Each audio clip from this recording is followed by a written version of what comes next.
नमस्कार। FPO bulletin में आपका हार्दिक स्वागत है।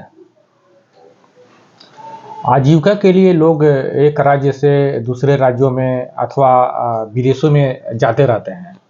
बिहार, पश्चिम बंगाल, पूर्वी उत्तर प्रदेश, झारखंड, उड़ीसा व मध्य प्रदेश आदि राज्यों के लोगों में रोजगार के तलाश हेतु यह पलायनवादी प्रवृत्ति अपेक्षाकृत अधिक देखने को मिलती है।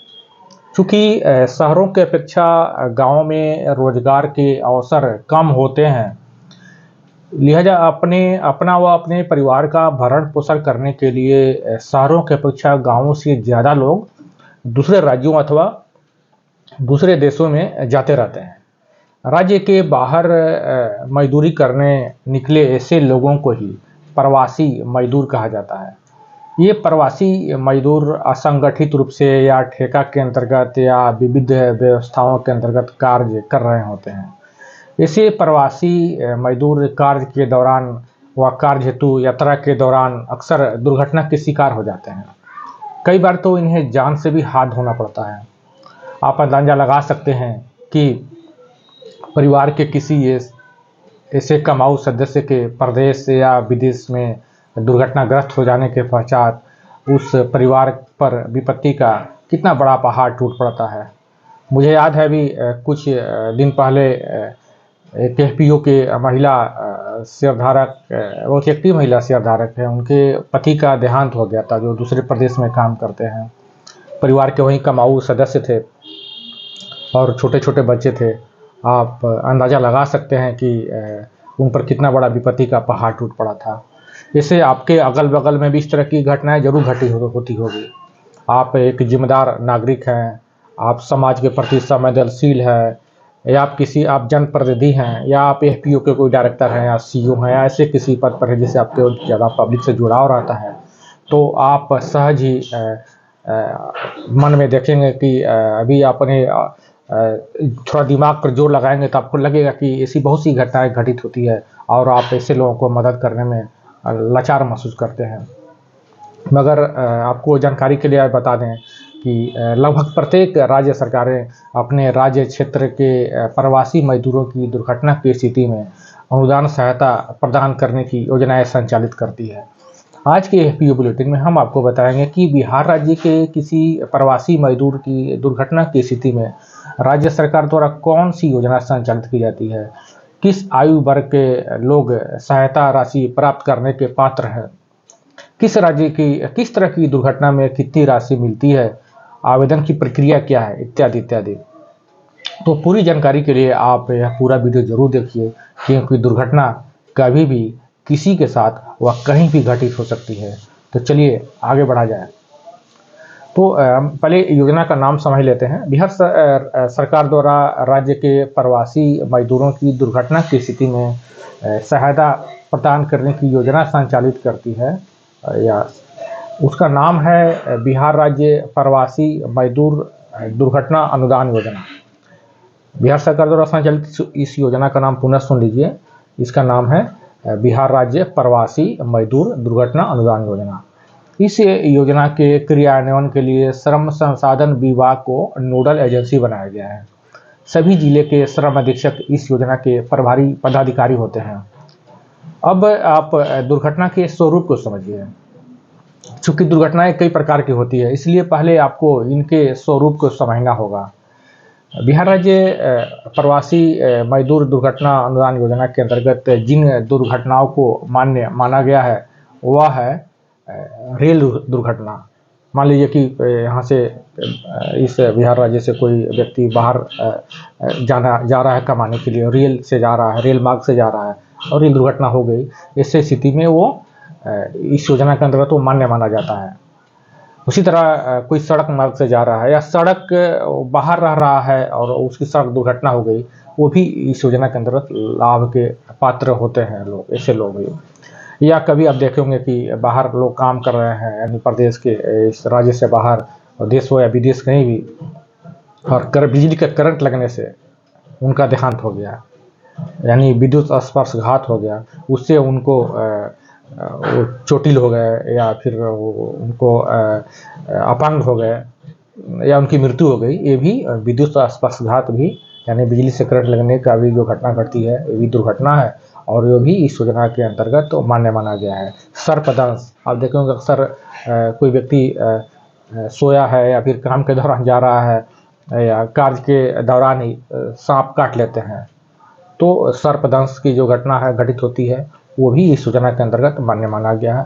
अगली जो आपको जो दुर्घटना है वो अग्नि जलन। कई बार देखते हो कि फैक्ट्री में आग लग गई, कुछ विस्फोट हो गया, या व्यक्ति बाहर रह रहा है, गैस पर कुछ बनाया हुआ है और लगा रहा है और उसमें खाना बना रहा है या कुछ जो भी कर रहा है, और या किसी शॉर्ट सर्किट से आग लग गई, तो भी अग्नि जलन की जो दुर्घटना होती है वो भी इस योजना के अंतर्गत तो मान्य माना गया है। कई बार देखते हैं कि पेड़ गिर गया, व्यक्ति काम कर रहा है या कोई बिल्डिंग है वो काम कर रहा है, वो भवन ही गिर गया, तो यानी पेड़ या भवन गिरने से जो घटना घटित होती है वो भी इस योजना के अंतर्गत मान्य माना गया है। साथ ही जंगली जानवरों को आक्रमण की जो दुर्घटना होती है वो भी इस योजना के अंतर्गत जो पीड़ित व्यक्ति है या परिजन है वो भी लाभ के पात्र होते हैं। देखते होंगे अक्सर कई बार घटनाएं घट जाती है, जंगली जानवर आक्रमण कर देते हैं, तो जंगली जानवरों से जो हमले से जो व्यक्ति दुर्घटनाग्रस्त हो जाता है, अपंग हो जाता है या उनकी मृत्यु होती है, वो भी इस योजना के अंतर्गत मान्य माना गया है। इसके अलावा कई जगह देखें आपराधिक घटनाएं घटती है या फिर आतंकवादी हमले होते हैं, इसके अंतर्गत भी यहाँ का व्यक्ति जो प्रवासी मजदूर है अगर इस आतंकवादी घटना का या फिर अपराधी घटना का शिकार हो जाता है तो वो भी इस योजना के अंतर्गत मान्य माना गया है, यानी वो लाभ के पात्र होते हैं। तो आप समझ गए होंगे कि जिन दुर्घटनाओं की चर्चा कर चुके हैं अभी उनमें से कोई किसी भी एक दुर्घटना के कारण कोई प्रवासी मजदूर आंशिक रूप से अपंग हो जाता है या अस्थायी रूप से अपंग हो जाता है अथवा उसकी मृत्यु हो जाती है, तो इस योजना के अंतर्गत तो पीड़ित व्यक्ति अथवा उनके आश्रित सहायता अनुदान प्राप्त करने के हकदार होंगे। यहाँ यह ध्यान रखना जरूरी है कि दुर्घटनाग्रस्त प्रवासी मजदूर की आयु 18 वर्ष से 65 वर्ष के बीच होनी चाहिए। हाँ, एक बात और, आत्महत्या या जानबूझकर स्वयं से लगाई गई चोट, नशे के कारण लगा चोट अथवा आपराधिक गतिविधि से हुई क्षति या मृत्यु, यानी जानबूझकर किसी अपराध में वो संलिप्त है और उससे उसकी मृत्यु होती है, तो ऐसे व्यक्ति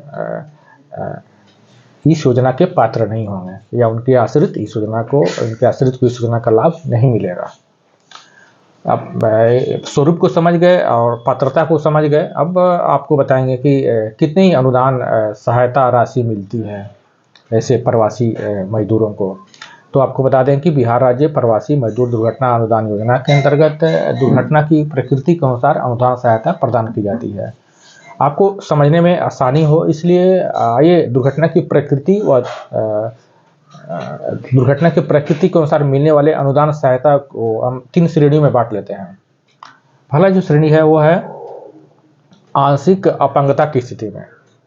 जो ऊपर घटनाएं जो बता दिए, दुर्घटना जो प्रकृति बताए आपको, उस दुर्घटना से राज्य का कोई प्रवासी मजदूर की प्रवास के दौरान आंशिक रूप से वो अपंग हो जाता है, तो इस योजना के अंतर्गत उन्हें रुपये 50,000 राज्य सरकार द्वारा अनुदान सहायता के रूप में प्रदान की जाती है। यानी जैसे मान लीजिए कि किसी का एक हाथ कट गया, एक पैर कट गया, यानी आंशिक रूप से, या कुछ अंगुलियां पूरी कट गई, या ऐसा लगा कि आंशिक रूप से वो एक आँख चला गया, यानी आंशिक रूप से कुछ ऐसा होता है, उसको अपंग होता है, तो उसको 50,000 रुपये अनुदान सहायता के रूप में प्रदान की जाती है। उसी तरह जो अभी दुर्घटनाओं का जो श्रेणी आपको बताए, इसी तरह राज्य की कोई भी प्रवासी मजदूर के प्रवास के दौरान दुर्घटना से उसकी अस्थायी रूप से अपंग हो जाता है। जैसे मान लीजिए कि दोनों हाथ कट गए या फिर दोनों आँख फूट गए या फिर उसके दोनों पैर कट गए, नहीं अस्थायी रूप से वो क्या हो गया, अपंग हो गया, तो इस योजना के अंतर्गत तो राज्य सरकार द्वारा 1 लाख रुपए अनुदान सहायता के रूप में उसे प्रदान की जाती है। तीसरी जो श्रेणी है वो है दुर्घटना की मृत्यु की स्थिति में। यदि प्रवासी मजदूर की प्रवास के दौरान हुई दुर्घटना से मृत्यु हो जाती है तो इस योजना के अंतर्गत उसे उसके परिजन को, क्योंकि वो व्यक्ति तो दुनिया में रहा नहीं, तो उसके जो आश्रित होते हैं उस आश्रित को 2 लाख रुपए राज्य सरकार द्वारा अनुदान सहायता के रूप में प्रदान की जाती है। यहाँ आपको यह तथ्य भी समझ लेना जरूरी है कि सभी तीनों तरह की अनुदान सहायता राशि लाभार्थी अथवा उसके आश्रित के बैंक खाते में राज्य सरकार द्वारा प्रदान की जाती है। अब मुझे लगता है कि अनुदान राशि के बारे में समझ गए, दुर्घटना की प्रकृति के बारे में समझ गए, तो आपको अब आवेदन की प्रक्रिया के बारे में समझ लेना चाहिए। देखिए, दुर्घटना से पीड़ित व्यक्ति अथवा उसके आश्रित 2 विधियों से आवेदन कर सकते हैं। पहला विधि क्या है कि बिहार लोक सेवाओं का अधिकार अधिनियम 2015 के अंतर्गत आप देखते होंगे कि ब्लॉक में और जगह भी आरटीपीएस काउंटर खुले हुए हैं, तो उस आरटीपीएस काउंटर के माध्यम से आप आवेदन कर सकते हैं। दूसरी विधि है कि श्रम संसाधन, पहले भी आपको बताया कि श्रम संसाधन विभाग नोडल एजेंसी है, तो श्रम संसाधन विभाग के विभागीय वेबसाइट पर जाइए और वहाँ से भी आप ऑनलाइन आवेदन कर सकते हैं। यहाँ आपको बताते चलें कि दुर्घटनाग्रस्त व्यक्ति या उनके आश्रित द्वारा प्राप्त आवेदन के आलोक में प्रखंड विकास पदाधिकारी द्वारा श्रम अधीक्षक को उक्त आशय की अनुशंसा की जाती है और श्रम अधीक्षक द्वारा उक्त आवेदन व अनुशंसा को जिला पदाधिकारी को अग्रसारित किया जाता है। उक्त के आलोक में जिला पदाधिकारी द्वारा इसकी स्वीकृति प्रदान की जाती है। बिहार राज्य प्रवासी मजदूर दुर्घटना अनुदान योजना के अंतर्गत यह भी प्रावधान किया गया है कि पीड़ित व्यक्ति या उनके आश्रित द्वारा अनुदान देने से आवेदन देने से लेकर, यानी जब व्यक्ति जो आवेदन दिया है तब से लेकर और जिला पदाधिकारी द्वारा अनुदान सहायता की स्वीकृति प्रदान करने तक 44 दिन से ज़्यादा समय नहीं लेना चाहिए। अर्थात आवेदन का निपटारा 44 दिन के भीतर ही हो जाता है, 44 डेज।